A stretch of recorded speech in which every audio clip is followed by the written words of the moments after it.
Уважаемые граждане, в Московской области ведет комендантский час. Выход на улицу Тихо. запрещен с 20:00 по 8 часов утра следующего дня. Просьба расходимся по домам.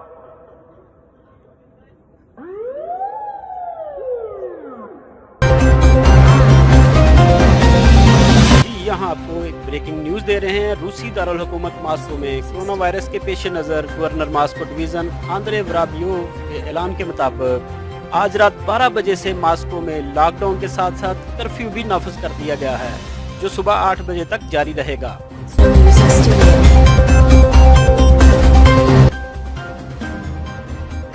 कल से कर्फ्यू की टाइमिंग रोजाना रात 8 बजे से सुबह 8 बजे तक होगी। कर्फ्यू में किसी को घर से बाहर निकलने की इजाजत नहीं होगी, जबकि लॉकडाउन के दौरान घर से बाहर जाने के लिए इजाजतनामा की जरूरत होगी।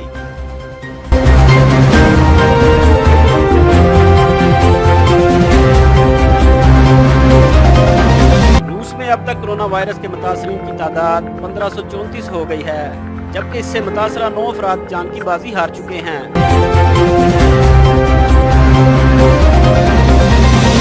कोरोना वायरस के फैलाव को रोकने के लिए मास्को में लॉकडाउन और कर्फ्यू 10 रोज तक जारी रहेगा, जबकि मेडिकल स्टोर्स और अशियाए खुर्दोनोश पर जाने की इजाजत होगी और वो भी घर का सिर्फ एक फर्द जा सकेगा।